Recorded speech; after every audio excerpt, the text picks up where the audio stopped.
നമസ്കാരം. കാബൂൾ നഗരത്തിലെ ഒരു തണുത്ത സായാഹ്നം. മഞ്ഞുമൂടിയ തെരുവുകളിലൂടെ സാധാരണ അഫ്ഗാൻകാരുടെ വേഷത്തിൽ രണ്ടുപേർ നടന്നു പോകുന്നു. അവരിലൊരാൾ ഇന്ത്യയിലെ ഏറ്റവും വലിയ ബ്രിട്ടീഷ് വിരുദ്ധ നേതാവ്, ബ്രിട്ടീഷ് സാമ്രാജ്യത്തിൻ്റെ ഏറ്റവും അപകടകാരിയായ ശത്രു, ഇന്ത്യൻ നാഷണൽ കോൺഗ്രസിൻ്റെ മുൻ പ്രസിഡന്റ്, ജനകോടികളുടെ ആവേശം, ജനനായകൻ സുഭാഷ് ചന്ദ്രബോസ്. ലോകം മുഴുവൻ അദ്ദേഹത്തെ തിരയുകയാണ്. കൽക്കത്തയിലെ വീട്ടുതടങ്കലിൽ നിന്ന് കാവൽ നിൽക്കുന്ന പോലീസുകാരുടെ കണ്ണു വെട്ടിച്ച് കടന്നു വരികയാണ് അദ്ദേഹം. ബ്രിട്ടീഷ് ചാരസംഘടനകൾ സുഭാഷിന്റെ പിന്നാലെയുണ്ട്.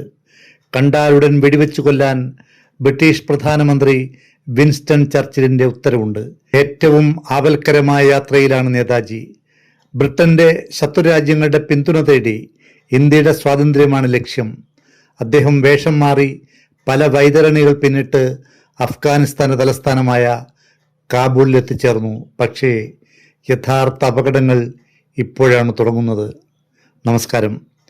നേതാജിയുടെ മഹാപലായനത്തിൻ്റെ കഥ പറയുന്ന പരമ്പരയിലെ 3-ാം ഭാഗമാണിത്.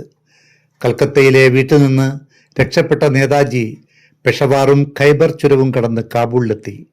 അവിടെ അദ്ദേഹം ചെലവഴിച്ച 2 മാസങ്ങൾ ഇന്ത്യൻ സ്വാതന്ത്ര്യ സമര ചരിത്രത്തിലെ ഏറ്റവും രഹസ്യവും നാടകീയവുമായ അധ്യായങ്ങളാണ്. കാബൂളിലെത്തിയ നേതാജിയും അദ്ദേഹത്തിന്റെ സഹയാത്രികൻ പ്രസിദ്ധ വിപ്ലവകാരി ഭഗത് റാം തൽവാറും ഒരു വലിയ പ്രശ്നം നേരിട്ടു. എവിടെ താമസിക്കും? ഹോട്ടലിൽ താമസിച്ചാൽ തിരിച്ചറിയപ്പെടാം. വിദേശികളുടെ സഞ്ചാരം നിരീക്ഷിക്കുന്ന ബ്രിട്ടീഷ് ഏജന്റുമാർ എല്ലായിടത്തുമുണ്ട്. തിരിച്ചറിഞ്ഞാൽ അതോടെ കഥ കഴിയും. അവസാനം നഗരത്തിലെ പഴയ സത്രത്തിൽ ചെറിയൊരു മുറി വാടകയ്ക്കെടുത്തു. അവിടെ വൈദ്യുതിയില്ല, തണുപ്പിൽ നിന്ന് രക്ഷപ്പെടാൻ ചൂടില്ല, സൗകര്യങ്ങളില്ല. ആദ്യ ദിവസം തന്നെ അവർ റേഡിയോയിൽ ആ വാർത്ത കേട്ടു. സുഭാഷ് ചന്ദ്രബോസ് കൽക്കത്തയിലെ വീട്ടിൽ നിന്ന് രക്ഷപ്പെട്ടിരിക്കുന്നു. രാജ്യവ്യാപകമായി തെരച്ചിൽ നടക്കുന്നു. വാർത്ത കേട്ടപ്പോൾ നേതാജി പുഞ്ചിരിച്ചു. കാരണം ആ വാർത്തയിലെ നായകൻ അദ്ദേഹമാണ്. അപ്പോഴത്തേക്കും അദ്ദേഹം കൽക്കത്ത എൽജിൻ റോഡിലെ വീട്ടിൽ നിന്ന് രക്ഷപ്പെട്ടിട്ട് 10 ദിവസം കഴിഞ്ഞിരുന്നു. കാബൂളിലെത്തിയ നേതാജിയുടെ ലക്ഷ്യം വ്യക്തമായിരുന്നു. എങ്ങനെയെങ്കിലും സോവിയറ്റ് യൂണിയനിലെത്തണം, സ്റ്റാലിൻ്റെ സഹായം തേടണം, അവിടെ നിന്ന് ബ്രിട്ടനെതിരെ ഒരു പുതിയ പോരാട്ടം തുടങ്ങണം. എന്നാൽ അതത്ര എളുപ്പമായിരുന്നില്ല. ദിവസങ്ങളോളം സോവിയറ്റ് എംബസിക്ക് മുന്നിൽ കാത്തുനിന്നു. അകത്തേക്ക് പോകാൻ ശ്രമിച്ചു, ഉദ്യോഗസ്ഥരെ സമീപിച്ചു, കത്തുകൾ കൈമാറാൻ ശ്രമിച്ചു. കടയിൽ വന്നു പോകുകയായിരുന്ന 2 റഷ്യൻ വനിതകളോട് പോലും സഹായം അഭ്യർത്ഥിച്ചു. പക്ഷേ എല്ലാ വാതിലുകളും അടഞ്ഞു കിടന്നു. ആരും സഹായിക്കാൻ തയ്യാറായില്ല. ദിവസങ്ങൾ കടന്നുപോയി. പണം കുറഞ്ഞു.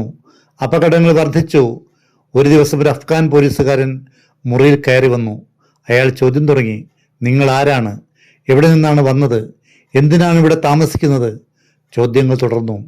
അത് ചോദ്യം ചെയ്യലല്ല. അയാൾക്ക് വേണ്ടത് കൈക്കൂലിയാണെന്ന് അവർക്ക് മനസ്സിലായി.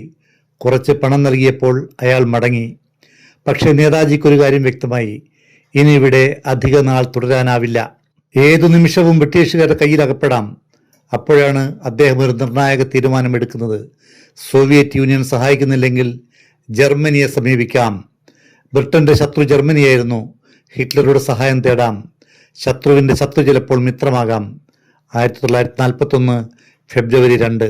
ജീവിതത്തിലെ ഏറ്റവും അപകടകരമായൊരു നടത്തം.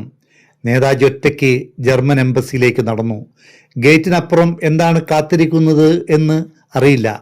അറസ്റ്റോ, അഭയമോ അല്ലെങ്കിൽ മരണമോ. പക്ഷേ അദ്ദേഹം പിന്തിരിഞ്ഞില്ല. ജർമ്മൻ ഉദ്യോഗസ്ഥർ അദ്ദേഹത്തെ തിരിച്ചറിഞ്ഞു, അത്ഭുതപ്പെട്ടു. സഹായം ചെയ്യാമെന്ന് വാക്ക് നൽകി.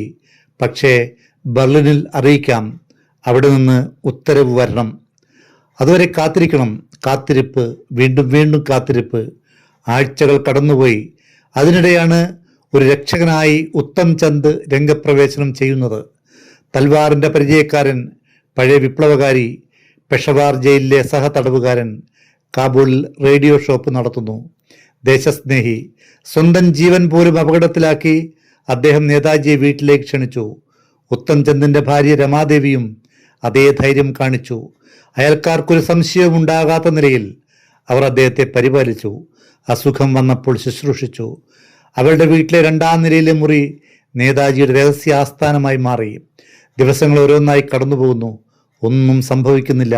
ഒരു ചുവട് തെറ്റിയാൽ മതി, മുഴുവൻ പദ്ധതിയും തകരും. എന്നിട്ടും അവർ പിന്മാറിയില്ല. ഈ കാലയളവിൽ നേതാജി പലപ്പോഴും അസുഖബാധിതനായി. വയറുവേദന, ദഹനക്കേട്, ക്ഷീണം.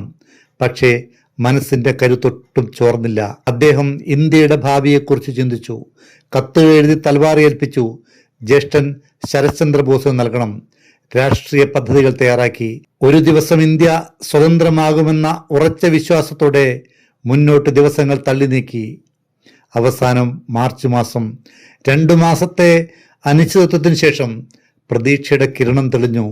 ഇറ്റാലിയൻ എംബസിയുടെ മന്ത്രി പിയട്രോ ക്രോണി നേതാജിയെ സഹായിക്കാൻ തയ്യാറായി. രഹസ്യ പദ്ധതി തയ്യാറായി.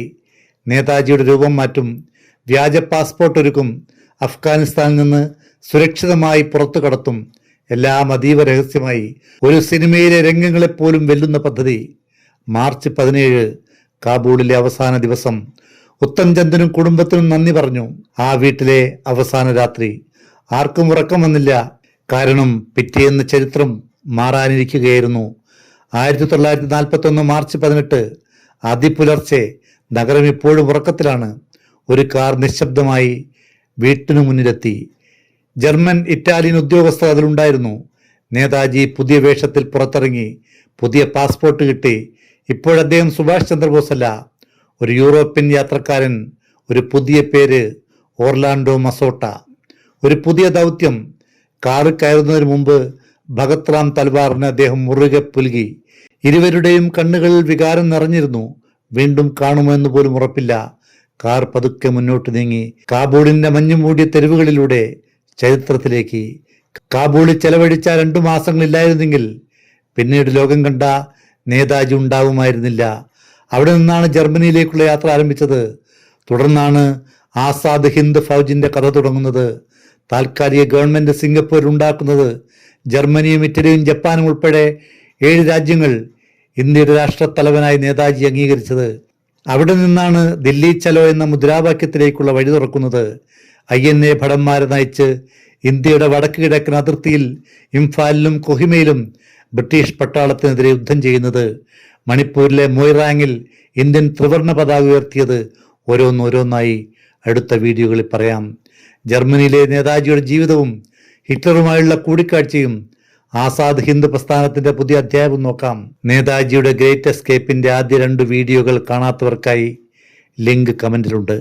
ചാനൽ സബ്സ്ക്രൈബ് ചെയ്യാനും വീഡിയോ ഷെയർ ചെയ്യാനും മറക്കരുതേ. ലൈക്കും കമന്റും പ്രതീക്ഷിക്കുന്നു. നന്ദി.